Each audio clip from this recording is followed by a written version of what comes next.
Hello നമസ്കാരം.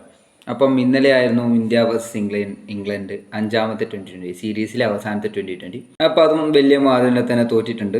ഞാൻ പറഞ്ഞ പോലെ തന്നെ ജയിക്കാനുള്ള സാധ്യത വളരെ കുറവാണെന്ന് ആദ്യമേ പറഞ്ഞായിരുന്നു. അത് ഇന്നലെ ഇന്ത്യൻ്റെ ബോളിങ്ങും ഫീൽഡിങ്ങും കണ്ടതോടുകൂടി സീരീസ് സമ്പൂർണ്ണമായി പരാജയമാണെന്നുള്ള കാര്യം തെളിഞ്ഞു.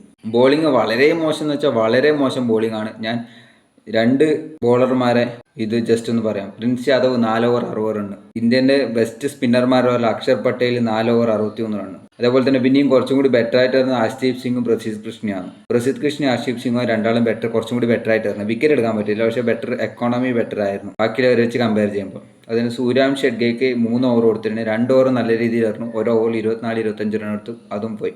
ശിവൻ ഡുബേക്കാണ് പിന്നെ ലാസ്റ്റ് മൂവ്മെന്റിലാണ് ശിവൻ ഡുബേക്ക് ഒരു ഓവർ കൊടുത്തത്. ആ ഓവറിൽ 22 റണ്ണും കൊടുത്തു, 2 വിക്കറ്റ് എടുത്തത്. ലാസ്റ്റ് കളി തീരാനാകുമ്പോൾ അപ്പം ഓട്ടോമാറ്റിക്കലി വിക്കറ്റ് റണ്ണ് ക്വിക്കാന്ന് നോക്കുമ്പോൾ വിക്കറ്റ് കിട്ടും. അത് വളരെ ശിവൻ ഡുബേനെ കുറേ ലേറ്റ് ആയിട്ട് കൊണ്ടുവരുന്ന വളരെ വളരെ മോശം തീരുമാനമായിരുന്നു. കുറച്ചും കൂടി നേരത്തെ കൊണ്ടുവരാമായിരുന്നു. അതേപോലെ തന്നെ വീണ്ടും നല്ല രീതിയിൽ റണ്ണ് കൊടുക്കുന്ന ബോളർക്ക് വീണ്ടും അവസരം കൊടുത്തിട്ട് വീണ്ടും അടിച്ച് റണ്ണ് കയറ്റുകയായിരുന്നു മെയിനായിട്ട്. ആകെ 2 ആളെ കളിച്ചിട്ടുണ്ട്, ഹാരി ബ്രൂക്കും ജോസ് ബട്ട്ലറും. ജോസ് ബട്ട്ലർ 131 റൺ എടുത്തിന്, ഹാരി ബ്രൂക്ക് 85 നല്ല ബാറ്റിംഗ് ആയിരുന്നു അവരെ. നമ്മൾ ബാറ്റിംഗ് തുടങ്ങി നല്ല സ്റ്റാർട്ട് കിട്ടി. സഞ്ജു സാംസൺ ശ്രദ്ധിക്കണം, സഞ്ജു സാംസൺ പ്ലേയിങ്ങിൽ തിരിച്ചു കൊണ്ടുവന്നു. സഞ്ജു സാംസനെ കൊണ്ടുവന്നത് ഓക്കെ, ഞാൻ ആഗ്രഹിച്ച കാര്യമായിരുന്നു. പക്ഷേ വൈഭവ് സൂര്യവംശിനെ കൊണ്ടുവന്നതിനെ യോജിക്കുന്നില്ല. കാരണം ഞാൻ നേരത്തെ പറഞ്ഞായിരുന്നു തിലക് വർമ്മനെ ഡ്രോപ്പ് ചെയ്യായിരുന്നു. തിലക് വർമ്മനെ ഡ്രോപ്പ് ചെയ്തിട്ട് സഞ്ജു സാംസണെ കൊണ്ടുവന്നാൽ മതിയായിരുന്നു. സഞ്ജു സാംസണെ കൊണ്ടുവന്നിട്ട് വൺ ഗീച്ചാൽ മതി. അപ്പം വൈഭവ് സൂര്യവംശിനെ ഡ്രോപ്പ് ചെയ്തൊരു മിസ്റ്റേക്കാണ്. കാരണം 3 കളി കളിച്ചില്ല എന്ന് വെച്ചാൽ പുറത്തിരുത്താൽ അത് ആ പ്ലെയർക്കും ഒരു ഇൻസെക്യൂരിറ്റി ഫീൽ ചെയ്യും. കാരണം വെച്ചാൽ അതേപോലെ തന്നെ സഞ്ജു സാംസണിൻ്റെ അവസ്ഥ. അതേപോലെ തന്നെ ഇപ്പോൾ വേണ്ട ഒരു കാര്യം ശ്രദ്ധിക്കേണ്ടത്, ഇന്നലെ ദിനേശ് കാർത്തിക് കളി കഴിഞ്ഞതിന് ശേഷം ഒരു കാര്യം പറഞ്ഞിട്ടുണ്ട് സഞ്ജു സാംസണെ പറ്റി. ഞാൻ നോട്ട് ചെയ്യണം, ജസ്റ്റ് വായിക്കാം. Sanju Samson played a great little cameo today. I think the Indian team missed the trick by not playing him for 3 matches continuously. The intent he has shown was great to see despite being under immense pressure. It was a breezy little cameo, but the message was clear that dropping him from the Zimbabwe tour was a big mistake. He doesn't need to prove to anyone. He is a top batter and certainly needs to play, not rest. അതായത് സഞ്ജു സാംസണെ സ്ഥിരമായിട്ട് കളിപ്പിക്കണം. ആ 3 കളി drop ചെയ്തത് വളരെ മോശം മിസ്റ്റേക്കാണ്.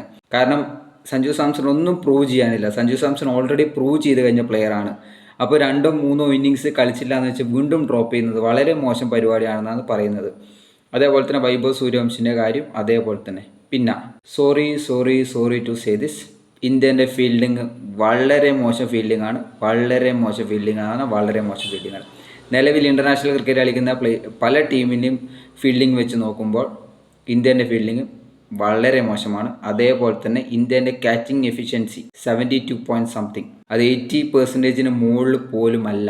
ഇന്നലെ തന്നെ 2-3 catch drop ചെയ്തു. വളരെ കളി കാണുമ്പോൾ തന്നെ മനസ്സിലാവുന്നതാണ് ജയിക്കാൻ വേണ്ടി കളിക്കുന്നതല്ല, ആ സീരീസ് ഒന്ന് തീർക്കാൻ വേണ്ടി കളിച്ച കളി ഇന്നലെ കളിച്ച്. അത്രക്കും മോശം ബോളിംഗ് ആയിരുന്നു. ഫീൽഡിങ് വളരെ മോശമായിരുന്നു. ബാറ്റിംഗ് ഇന്നലെ ഇതുവരെ കളിക്കാത്തവരെല്ലാം നല്ല രീതിയിൽ കളിക്കുന്നുണ്ട്. തിലക് വർമ്മ, ഇഷാൻ കിഷൻ നല്ല കിടിലം ബാറ്റിംഗ് ആയിരുന്നു ഇന്നലെ. അങ്ങനെ 10-15 ഇന്നിങ്സിലേക്ക് ആയല്ലോ. ഇനി ഇപ്പോഴൊന്നും പുറത്താവില്ല. സിംബാബ്വെ ടൂർ വരുന്നുണ്ട്. സിംബാബ്വെ ടൂറിലും കളിച്ചാൽ ടീമിൽ നിലനിൽക്കാമല്ലോ. പണ്ട് കാര്യമില്ല, സഞ്ജു സാംസൺ സിംബാബ്വെ ടൂറിൽ ഇല്ലാന്ന് താനും. സഞ്ജു സാംസൺ ഇനി അടുത്ത ചാൻസ് എപ്പോൾ കിട്ടുന്നില്ല, വളരെ സംശയാസ്പദമായി കാണേണ്ട ഒരു കാര്യമാണ്. ഇനി ചാൻസ് കിട്ടുമോ, ഒരു ചോദ്യചിഹ്നമായി നിൽക്കും. ഇനി ചാൻസ് കിട്ടുമോ? കിട്ടുന്നൊക്കെ പറഞ്ഞ ഏഷ്യൻ ഗെയിംസിലൊക്കെ ഉണ്ട്. പണ്ട് കാര്യമില്ല. അപ്പോൾ ഇന്നലെ സമ്പൂർണ്ണ തോൽവി. അപ്പോൾ 4-0 വൈറ്റ് വാഷ്. ഒരു കളി പോയ സമാധാനം, അല്ലെങ്കിൽ 5-0 തോറ്റേനെ, പറയാൻ പറ്റൂല. ഇനി സിംബാബ്വെൻ്റെ ഒപ്പമുള്ള കളി കണ്ടറിയണം എന്താ അവസ്ഥ. ഇനി 1 ഡേ സീരീസ് വരുന്നുണ്ട്. അതേപോലെ തന്നെ 1 ഡേയിൽ അർഷിദാണെങ്കിലും വരുൺ ചക്രവർത്തിക്ക് പരിക്കാണ്. പകരം വന്നത് രവി ബിഷ്ണോയും പ്രിൻസ് യാദവും. വേറെ പ്ലേയേഴ്സ് ഇല്ലായിട്ടാണ് ഇവരെ കൊണ്ടുവന്നത്. പണ്ടുകാരില്ല, രവി ബിഷ്ണോയെ കളിക്കാൻ സാധ്യതയില്ല. കാരണം കുൽദീപ് യാദവ് ഓൾറെഡി ടീമിലുണ്ട്. അപ്പോൾ രവി ബിഷ്ണോയ്ക്ക് ചാൻസ് കിട്ടാൻ സാധ്യതയില്ല. പ്രിൻസ് യാദവും ചിലപ്പോൾ കളിപ്പിക്കാം. അപ്പോൾ ഓക്കെ, അടുത്ത വീഡിയോയിൽ കാണുന്നതായിരിക്കും. By, C U.